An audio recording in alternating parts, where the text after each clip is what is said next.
Hello, class. I hope you're well. This is the week one overview video. I've got my son here, Blake. Do you want to say hi, Blake? Hello! All right. So anyway, a little family inclusion there. But I hope you're well. Looking forward to our course in the summer, and it should be a good one. So let me get right to the point in terms of what you're going to do with week one. So remember, these weeks are not actually weeks in the summer. They're more 4-day sessions because we have a shorter period together.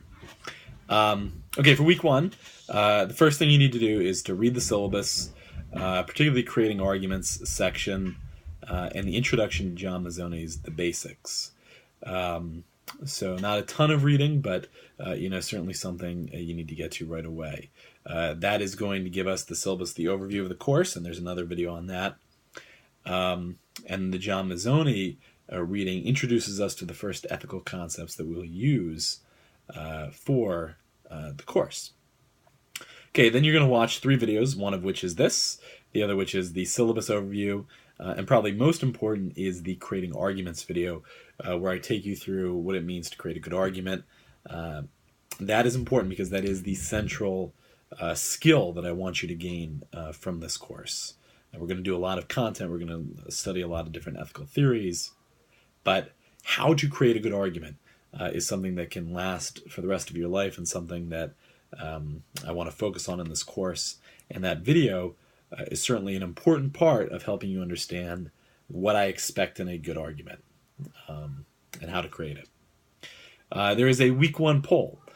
So the week one poll is asking the central course question, and the central course question is, how much time and energy should I spend on myself versus others? Should I be completely self-absorbed? Should I give all my time to others? Should I split my time? Or should there be some variant thereof? And you get to respond with your thoughts, how much time you think you should spend on yourself versus others. And we'll see if that remains the same or changes throughout the course.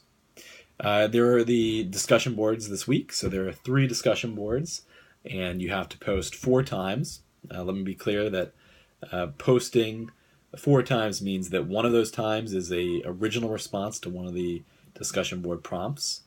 One of those posts has to be a response to one of your classmates, and the other 2 can be of either category, either a response to a prompt or a response to a classmate, whatever you choose, or myself, because I'll try to respond to as many of your posts as possible. So you have that for the first week. The discussion board post should be full, at least 5 to 7 sentences.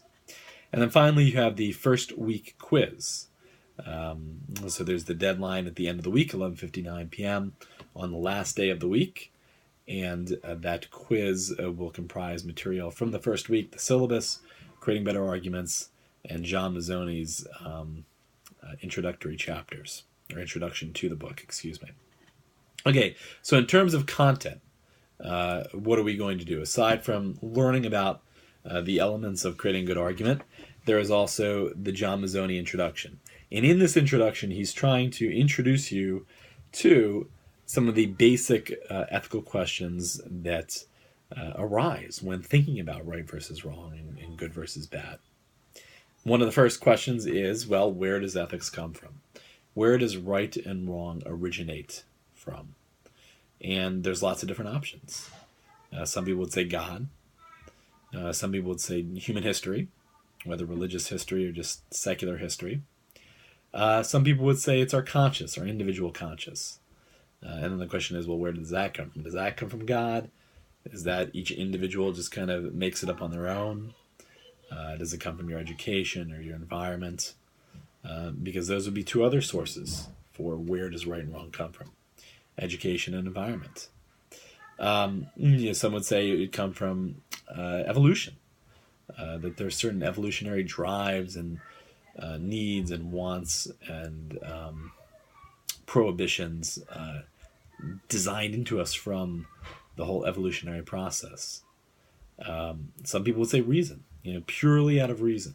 If you just think logically, you come up with an idea of what is right versus wrong. So there's lots of different options for where do they come from, and assessing that, thinking through that is an important job of any ethicist, and something you certainly want to do for yourself. The next big question is human nature.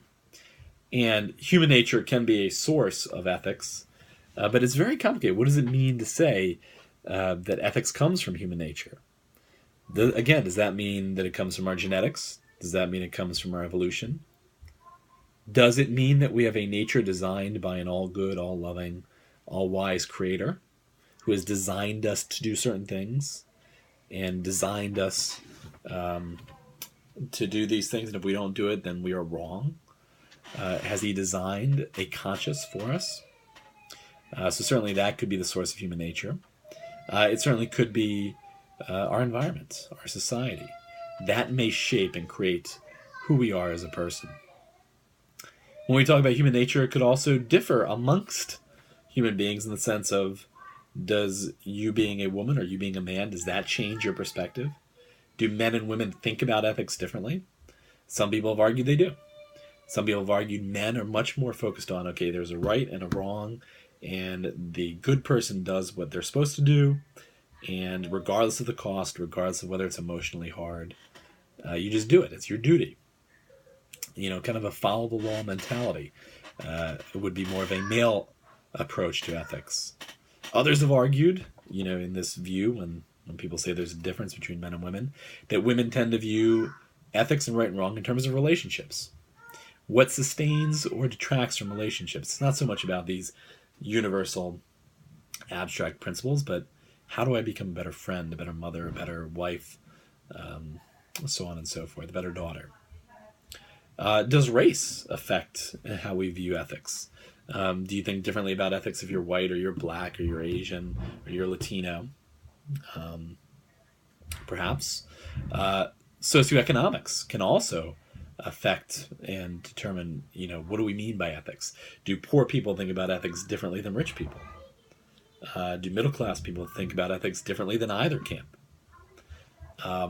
So again, this is one of the basic questions. If ethics comes from human nature, well, what defines human nature? What creates it? Again, very important for you to think about.